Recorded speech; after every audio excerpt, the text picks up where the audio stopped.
Yeah, dude. And Snowden would tell you that the Patriot Act is the downfall of America, probably.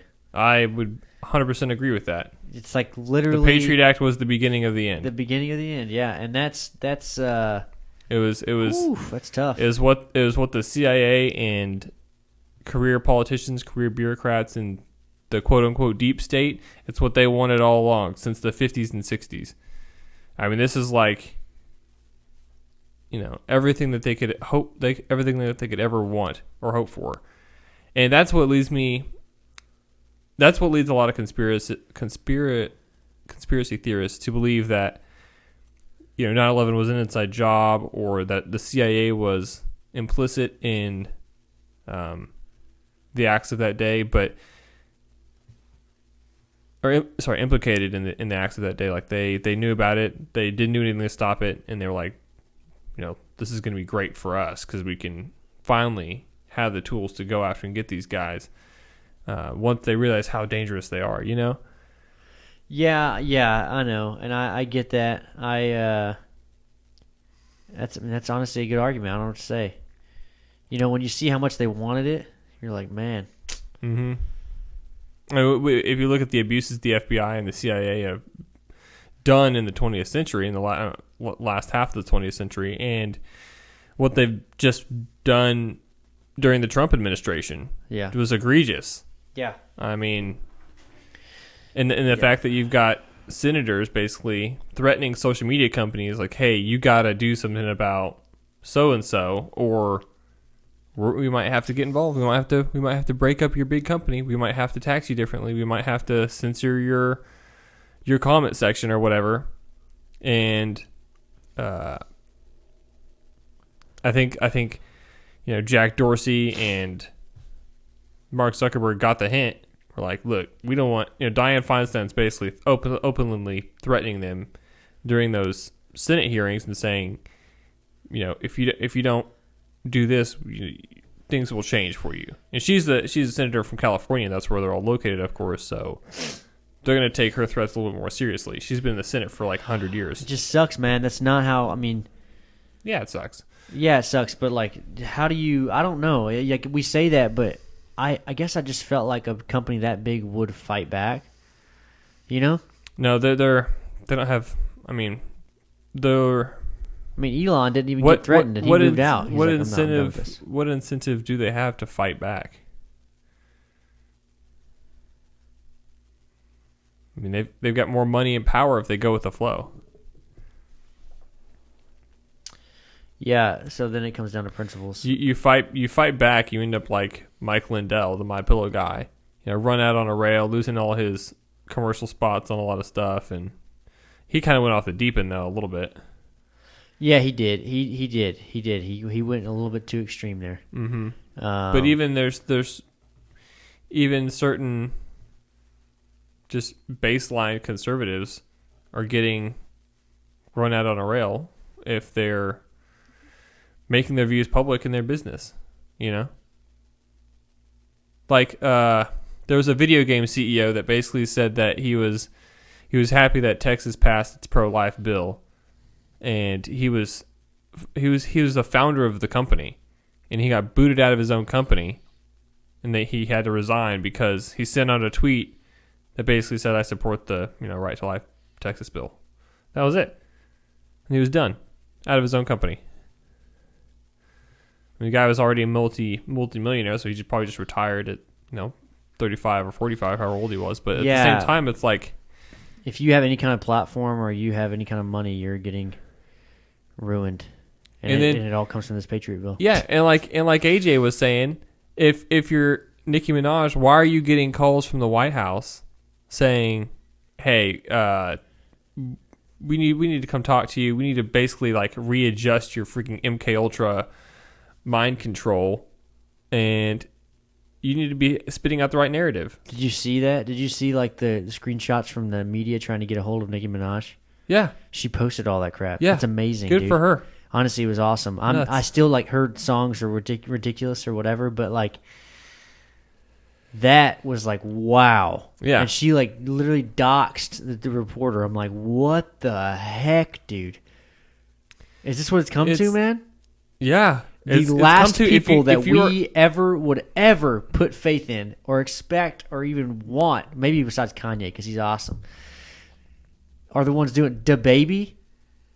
How is he the guy? He's also talking out against vaccines and stuff. Where did this guy come from, you know? Huh. It's weird, man. And I'm like, it's crazy to me. Why do they have to be the people that do it? I'm not saying they shouldn't. I'm saying they should. That's amazing. But if some legitimate person comes up, like the reason that we just had those guys on the podcast, literally they said, because otherwise we'll get absolutely wrecked or canceled and no one will see this. And I'm like, well, I mean, I hope that doesn't happen to us, you know? But what the heck, dude? I was thinking about that too. And this kind of stems from the surveillance state that we live in now is your neighbors are ratting you out. And the thing is, conservatives and those freedom-minded people, those independent thinkers are going to start going underground. They're just going to stop getting on social media. They're not even going to use Parler. They don't want to be found by, the blob, right? And that's not good. Of course not. And guess what happens when you have that subculture go underground? Then you start getting more and more radicals that come out of that. You know how people get free. They start not free, then they go underground, then they're above ground, and they break out. Mm-hmm. We're going the opposite direction. Yeah. There's a clear thing that's happening here. We're going the exact opposite direction. And tons of people are so happy that football is back. For two reasons. One, it feels like the pandemic is slowly coming to an end because there's crowds and stuff. There's fans back in stadiums, and that's good. That's really good. But at the same time, it's my distraction is back. I don't have to pay attention anymore. I can just play fantasy football, go do my job, come home, veg out, and rinse and repeat. They're not thinking about what's going on around them, the censorship and the surveillance and the government. And another long-term consequence of the Patriot Act was the the Bank Secrecy Act and Right to Financial Privacy Act. Those financial rights are being eroded away. The IRS right now so banks have to report, financial institutions have to report any transaction above $10,000 period to the IRS. If you withdraw $10,001 from your checking account, that transaction is reported to the IRS. If I give you $10,001 for a car, we have to report that to the IRS. And then right now they're working on trying to change that too. I was going to say, exactly. And Biden wants to introduce a plan to still got it pulled up. So the Bank Secrecy Act requires financial institutions to report to the IRS transactions exceeding $10,000 or multiple transactions in aggregate of $10,000 a single day related to the same consumer or business. This is from bkd.com. So that's kind of what I just explained. In May 2021, so last May, as part of the, quote, American Families Plan, President Biden proposed that financial institutions should report to the IRS consumer and business account activity exceeding $600 annually. The U.S. Department of the Treasury explained the proposal's purpose is to, quote, to increase the visibility of gross receipts and expenses to the IRS. So I can't remember when this whole reporting $10,000 started, but before that, nothing had to be reported to the IRS unless it was income. And before that, there was no IRS. It was just sales taxes. I believe it was just a national sales tax and tariffs and that sort of thing. There was no income tax before. When was the 19th Amendment passed? 1919, I think, something like that. And so yeah, the whole that's crazy. $600.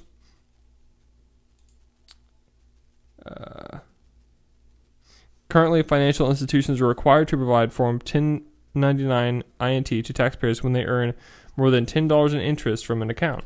The expectation is to use this existing form to capture gross inflows and outflows of the activity in business and consumer accounts, payment settlement entities, PayPal, Venmo, Square, etc., and cryptocurrency exchanges and custodians would also be required to report gross receipts and purchases.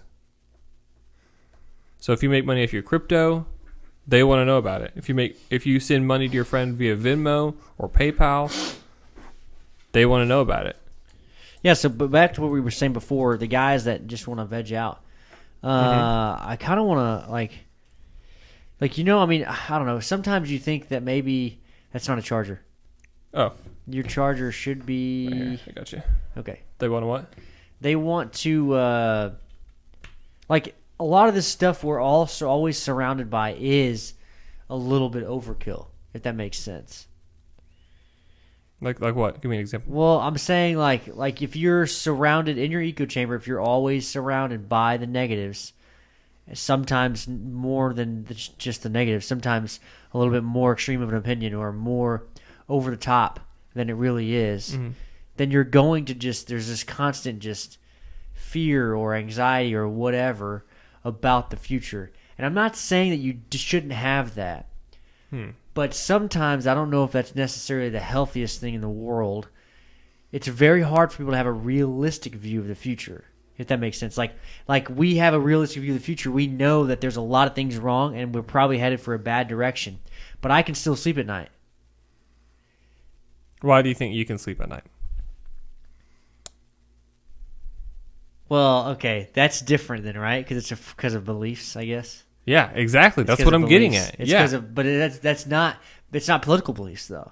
Exactly. Politics isn't everything. Right. Yes, it definitely has to do with God and everything else. But I'm just, I don't like, yeah, it's hard to, you can't. This is what I have a problem with on the podcast. There's long term. There's always that optimism. I know. This is what I have a problem with on the podcast. Countries come and go, man. I have a problem figuring out how to spread that message inside a very, very, very hot political country. So, does that make sense? Yeah, I know exactly what you're saying. My take on that would be, if you're listening to this, my advice would be don't come to us for religious advice. Don't come to us for religious or a theocratic opinion. You need to find a church you like, find a pastor you like, find a religion you like. If you're kind of a-religious, or agnostic or whatever, find a religion you like, or that you can agree with, or that complements your values, and go with it. Whether it's Buddhism or Judaism or Christianity or whatever. Because that gives you the optimism that you're saying? Is that what that gives you spiritual clarity, I feel like. And that spiritual clarity can first of all help you sleep at night. Second of all, it'll give you peace, inner peace, and that'll help you sleep at night, obviously. And you'll be able to walk away from a lot of pettiness and a lot of emotion.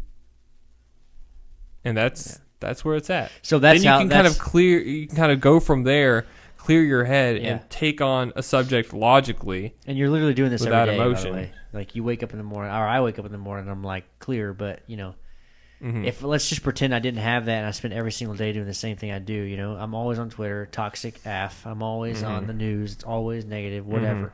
Right? And for the longest time, I didn't want to be involved in politics, and I was the veg out guy. Right? I wasn't really vegging out, but I didn't want to be involved in it. Because I didn't want to be surrounded by that negativity all the time, thinking that would affect me, Right. But then I guess I realized finally that it doesn't have to affect you, I guess, that way. But I'm just trying to say that I understand that person's perspective. You know what I mean?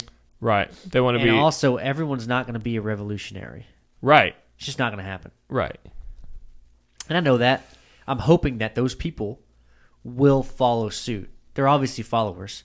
They will follow suit, But that's the thing. Hoping that would happen, right? You may not be a revolutionary, but you will have to make a choice. And I think it's going to be in the next, 5-7 years. You're going to have to make a serious choice of whether you want to just let the government make those decisions, like we talked about a couple weeks ago. Whether you want to let the government make those decisions, or whether you want to make those decisions, whether you want to make the choice to get the vaccine, whether you want to make the choice to go to a public school or excuse me, what doctor you want, or where you want to live, or what kind of engine your car it's not has. COVID, I promise. Like, those choices should be up to the individual. And the fact that, I mean, so realistically, I am not very optimistic about the direction of the country right now, especially with the illegal immigration. I think that you have tens of thousands of illegal immigrants coming in every single day at this point. It's completely unsustainable, even in the short term. And it's becoming, even this latest crisis with the 15,000 in Del Rio, it's a humanitarian crisis, and it's not even just Central Americans anymore. There's a bunch of Africans. And a bunch of people from Haiti. That Haiti thing was huge, dude. Yeah, there was thousands from Haiti, and then hundreds from other African countries. It's like how they came years ago, stayed in Central America, and have been waiting. I was about to say they interviewed up. one of those girls, one of the moms in Haiti or whatever. Mm-hmm. They were in Chile for 5 years, bro. 5 years. Now we're seeing reports from a freaking drone from Alex Jones, his own crew, whatever, his video crew.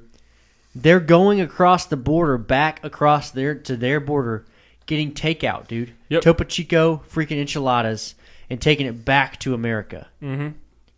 That's how quick they're doing this crap. I saw that. I saw they're going back for groceries. Going back to their refugee camps. Mm-hmm. So they're using American soil, and then using a terrible economy to get cheap crap, essentially, right? Because Mexico's cheap, I guess, compared to America.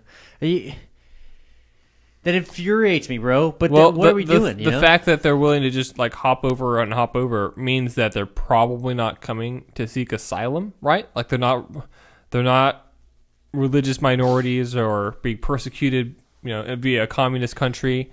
No, they just want like a better job. Right. They just want a better freaking job, and guess what? It's not here. Right. Like there was I think there was a senator or a representative that was like, basically like we give exceptions to them because they're not staying, as far as the vaccine mandates go, or getting vaccinated. Yeah. Okay. They're like, no, they're not staying. They're just here for bullshit. Right. I'm like, what the heck? How is that? How is their logic there? And then on the Emmys, their excuse. So someone actually inquired. Oh yeah. And their excuse was that it was music or movie or film production, so it doesn't apply. They're able to get around it that way. That's. Oh yeah. Well, Gavin Newsom gave Hollywood a giant hall pass and said y'all basically can do whatever you want. The film industry, Hollywood. That's why he was endorsed by all the Hollywood unions. I'm just surprised Newsom. That these things we're talking about are so blatant and overt, yet people are still talking about random conspiracy theories, which I'm not saying they're not true. I don't know, whatever. That's they're there. Like COVID conspiracies or even what? Any conspiracy, it doesn't freaking matter, dude. Trump's coming back or whatever the heck it is. It doesn't matter. All these crazy things. Like, what about the elephant in the room that literally is right in front of us? Is it just old news now? We're just not worried about it now.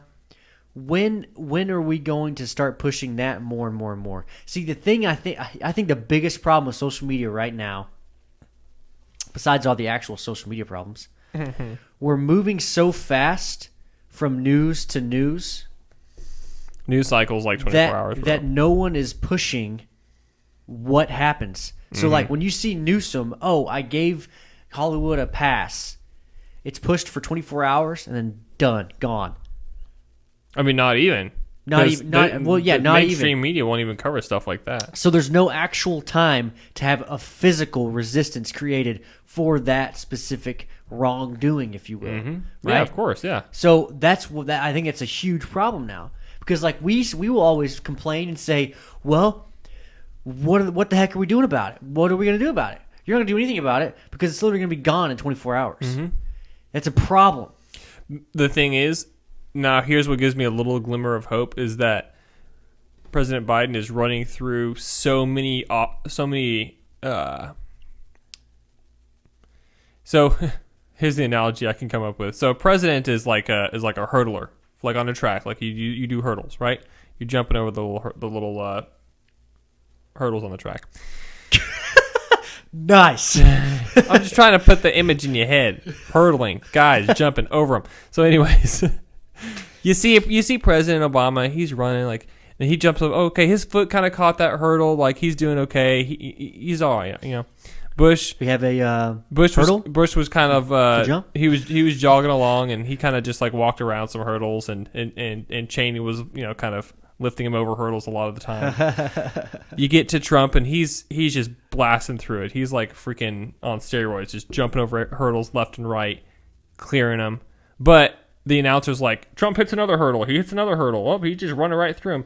Biden is like going the wrong way, hitting every single hurdle on the track, and just confused, eating ice cream, chocolate chip, like really confused. Like, why? I am on a track. What are these hurdles in here? Get out of my way, hurdle. He just knocks him down with his hand. And the announcer's like, Biden jumps another hurdle miraculously. Oh, he's gonna get another hurdle. And then by the sound of the announcer, you're like, okay, he's doing okay. And then next thing you know, the announcer's like, oh, he kind of hit a hurdle, and he keeps knocking him down, going the wrong way. Remember, he's doing terrible. And finally, the announcer's like, okay, he's hit 10 hurdles. I can't really like hide that. Like the audience is gonna plainly see this. There's a crowd here watching this track event, and now news anchors like Chuck Todd are basically saying we have a competency problem in the U.S. Our leadership has that's from freaking as mainstream media as you can get. Chuck Todd. It's like, we have a credibility problem. We have a competency problem. You got France withdrawing its ambassadors for the first time in U.S. history ever. It took our longest ally, and they withdrew their ambassador under President Biden. Yeah, but weren't they mad at the U.S., the Australia and UN? No. U.S., U.K., and Australia. So here's the situation with that story. So Australia and France had a deal that the U.S. military contractors would basically build submarines for France, and France would sell them to Australia. Don't ask me why it was that convoluted, but that's the deal that it was. Are we drop shipping? Stupid. Drop shipping submarines. Basically, yeah. And these weren't even nuclear submarines. These were conventionally powered, quote unquote, which means they're diesels. I didn't know that. Yeah. Nice. Yep. Big ships are typically diesels if they're not nuclear. And then the U.S.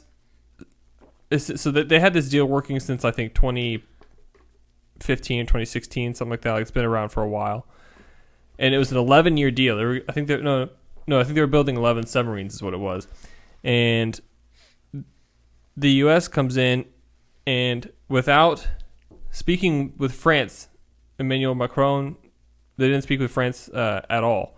The U.S. talked to Australia, and they talked to UK, and they said, hey, we're going to make this a trilateral deal and just cut out France completely. Because France is basically being a middleman.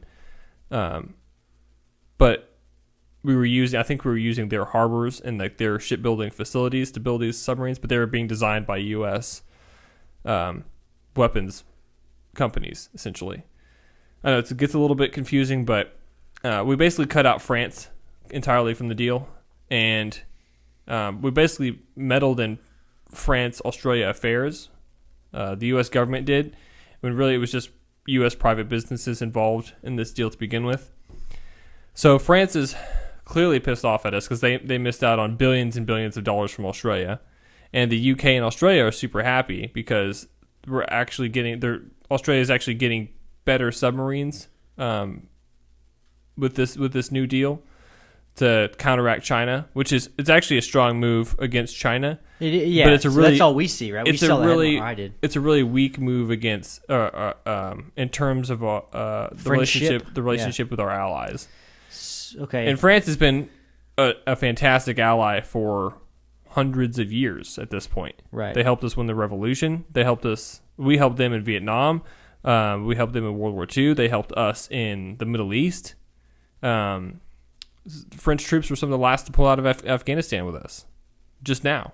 French and UK. They've been all around the world with us. We've been all around the world with them.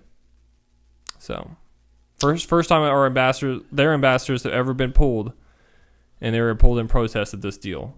In our 200 plus year, nearly 250 years as allies. Why?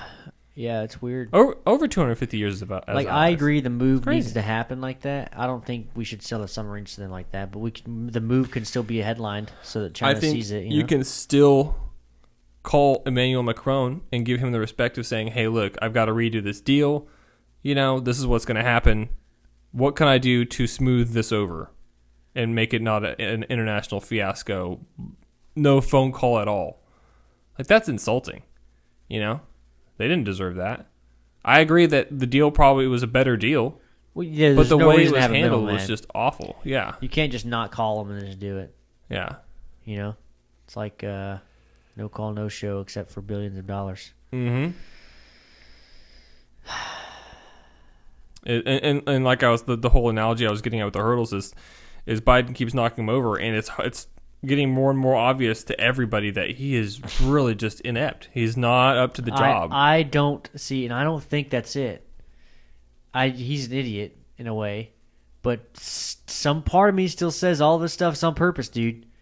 And I don't know how, I don't know why. The chaos. Yes, dude. I'm thinking like, there's no way. There's come on, dude. He has staff. He just says, get the troops out of Afghanistan. That's all he says, and they're like, we got it. We'll do it for you. Well, fine. Fine. The thing is, who gets the ultimate say over who the staff is, who gets hired and fired? The Biden does. Biden does, I know, but his staff is still younger than him. I would hope they have some kind of. Of course, yeah.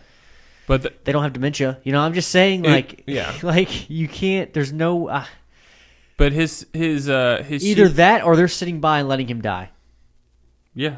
Letting him not die physically, but literally, well, even that, but like literally letting him just ruin his own presidency by not intervening. So it's one or the other. So maybe he is completely incompetent and inept, and his staff is literally just sitting by letting it happen, which is still bad, or this stuff is on freaking purpose. There's no way you can be that insane, dude. I get that it's a stressful job. Think about this. Mm-hmm. Let's just think about a 70 or 80-year-old mechanic. He's been a mechanic forever. Mm-hmm. Just take away his personality. Don't worry about all that crap because we know what he'd probably be. But he's still good at the job. He has old tendencies or whatever. Mm-hmm. He probably shakes. Probably needs some help every once in a while with picking up a tire. Decent in his diagnosis. Sometimes he misses some things, but he's been doing it so freaking long that he's pretty good at it. And I've met these mechanics. Yeah, they're real people. They definitely exist. It just amazes me that someone can be in politics for so long, and not even be good at an actual political thing. Does that make sense? Well, the thing is, he's been wrong on a lot of major decisions, and he just goes whichever way the wind blows. And whatever way the big donors in Delaware want him to go, that's the way he'll go. He's a shill. He's a yes man. He'll do it, and he's really likable. So the people of Delaware kept electing him. And then he was elected as vice president just because he was old Uncle Joe.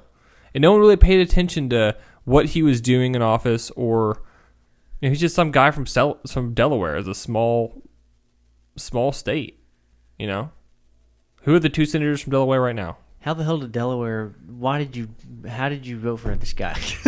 Come on, Delaware. Golly, I didn't know it all started in Delaware, dude. Yeah. Since 1972 or something like that was when he was elected to the Senate. Freaking idiots, dude. 50 years ago. And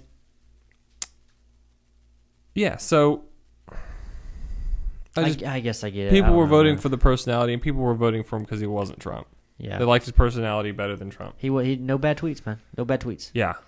Just really, really bad policy and really, really bad execution of that bad policy. I just don't know how. Yeah, it's just so fast. Yeah, I'm just like.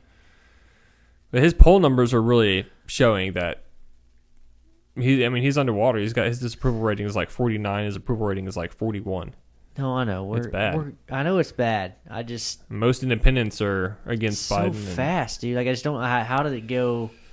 Wow, I don't know. A lot of times I was taught in history class or government class, actually, yeah, both, that, you see the effects of a presidency after the presidency, right? That was always the thing, right? Or it seemed like it. Yeah. And like you would see like, well, since he passed this thing 4 years ago, now you're seeing it or whatever. Mm-hmm. I feel like things are happening so fast right now. That doesn't exist anymore. That used to be true back when Congress was in charge of legislation, but now it's all federal bureaucracy and it's all enacted very quickly. With all everything is a freaking emergency. Executive orders, yeah, and everything. executive it's orders, all overreach. War Powers Act, the fact that we haven't declared a war since Vietnam. No, we haven't declared a war since World War II. Did you know that? Yeah, we never Vietnam was just a ceasefire. That's all they did. No, we haven't declared war on a country since World War II. Oh, like Congress has the power to declare war, not the president. Right. The president doesn't just go, we're going to war with that country. Let's bomb them. Go. No, not how it's supposed to work at all. President can do very targeted, controlled strikes abroad, but that's it. He cannot go to another country without. He's not supposed to go to another country without Congress declaring war on that country. But since 9/11 happened, this goes back to the consequences of 9/11. Is that the War Powers and I think it was War Powers Resolution Act, I think is what it was called, basically gave Congress gave the authority to the president to put boots on the ground rapidly through the War Powers Act and to make those executive strikes, executive decisions, go after certain entities like Al-Qaeda, ISIS, Taliban, whoever, that were going against American interests abroad. And you didn't have to have a declaration of war because there wasn't an actual country to declare war on. That was the idea behind it. And now you can go in and, well, I don't think they renewed it finally in like 2019 or 2018, something like that. They didn't renew the War Powers Resolution because I think Trump actually let it expire, and or didn't ask for a continuance. I'll have to double check that, but yeah, it essentially gave the president way more power to invade other countries without any discourse word from Congress. Any word without any debate or anything. Right. Well, let's talk about the also, since we're on the subject of these random things that got enacted and stuff, the Parliament in the Senate, aren't they just advisors? What? Wait, what? Parliament in the Senate, like the ones that are telling them that they can't do the infrastructure bill or whatever the hell they're talking about, $3.5 trillion. The ones that are saying we shouldn't do that. There's a lot of news reports saying they are denying it, but really it's not them. They don't have the power to say it's not going to happen. Right. I looked it up a little bit, and it was like Parliament is like an advisor of the Senate. But then everyone's like, who has heard of the Parliament? Where did that come from? No, it's not the Parliament. It's the hold on. Yeah, parliamentarian. That's what it is. Parliamentarian. Yeah. So the Senate parliamentarian is basically kind of like a advisor to the Senate. Yeah, a board advisor almost. Yeah. So hey, this is from Fox News. I'm just going to kind of glaze over this article. Senate parliamentarian Elizabeth McDonough on Sunday dealt with a significant blow to Democrats' hopes of including a pathway to citizenship for millions of illegal immigrants, ruling that they can't include it in their $3.5 trillion reconciliation bill. So the reconciliation bill is basically the budget bill. It's what Congress passes to fund all of the acts that they've enacted during the previous fiscal year. It's to pay for Social Security. It's to pay for all those other unfunded liabilities. It's to pay for all the discretionary spending, everything. So they can't put new laws or put new policies in a budget bill because it's not something they passed previously. They can pass a law, and then the next day they can fund it through the reconciliation bill, but they can't just add on new laws. They can't just. It's kind of like I want to buy a cheeseburger. So I go to McDonald's and I say, hey, I want a cheeseburger. That's all I want. Okay. That's all I want. Okay. $6. Cool. And then I go up and say, hey, here's $7. Can I go ahead and get some fries too? Can I just add that on? They're like, no, I've already rung up your order. I can't do that. Can't do it. Not for the people behind you in line. That's kind of a simple analogy. Like you just can't tack on that stuff because it wasn't agreed to previously. You know? Right. Thanks for listening or watching if you're on YouTube. You can find us at all the podcast platforms there are in the world. You can also find us on YouTube and follow us there. We are available everywhere. Please share the show if you liked it. The only way we grow is if you share, and that means you care. You can find me at The Real Sky Day on all social media platforms, and you can go see our website at therealskyday.com. See all the stuff we have to offer. We also offer apparel, and that actually does help out the show. therealskyday.com/shop, of course. But above all else, stay toasty. Toasty.